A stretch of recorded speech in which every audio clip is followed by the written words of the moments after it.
যুবক শূন্য এলাকা রায়মাটাং ডিপো বক্সা পাহাড়ের অন্যতম পর্যটন হওয়ার পরেও হয়নি পর্যটনের প্রসার। এদিকে নেই বিকল্প রোজগারের রাস্তা, ফলে গ্রামের 100 জন যুবকের 90 জন ভিন রাজ্যে।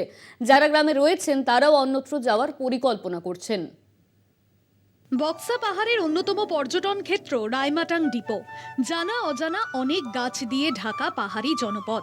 প্রকৃতি ঢেলে সাজিয়েছে এই রায়মাটাং ডিপো গ্রামটিকে। বসবাস প্রায় 105টি পরিবারের। রয়েছে 5টি হোমস্টে, কিন্তু তারপরেও পর্যটনের নাম হয়নি এই স্থানের। কোভিডের পর থেকে বাড়ে দুরবস্থা, ফলে দিনের পর দিন বঞ্চিত হয়ে থাকে বক্সা পাহাড়ের এই দিকটি। काम नहीं है इसलिए जाते हैं। পর্যটনের প্রসার না হওয়ায় গ্রামের যুবক যুবতীরা পাড়ি দিয়েছেন অন্যত্র।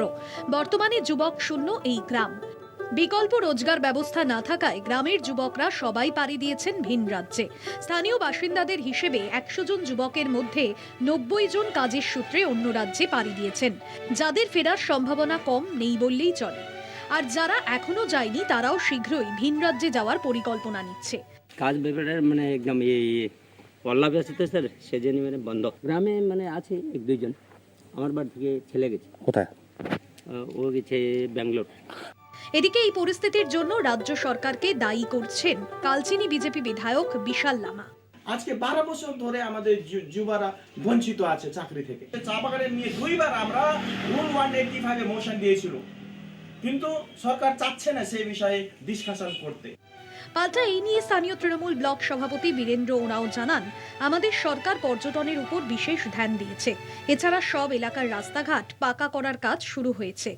বাগান মানে অনেকগুলো চা বাগান বন্ধ ছিল, সেটা তো হয়েছে। সাথে সাথে ট্যুরিজম নিয়েও অনেক প্রচেষ্টা চলছে। রাস্তা শ্রেণী বইলে সব জায়গাতে কিন্তু প্রতি এরিয়াতে 4 কিলোমিটার 5 কিলোমিটার করে রাস্তা হয়েছে। কিন্তু সম্ভাবনা থাকলেও ধুঁকছে রায়মাটাং ডিপো। পর্যটনের প্রসারে নির্বিকার প্রশাসন। ক্রমশ জোরালো হচ্ছে সেই প্রশ্ন। আলিপুরদুয়ার থেকে অজয় শাহর রিপোর্ট, কলকাতা টিভি।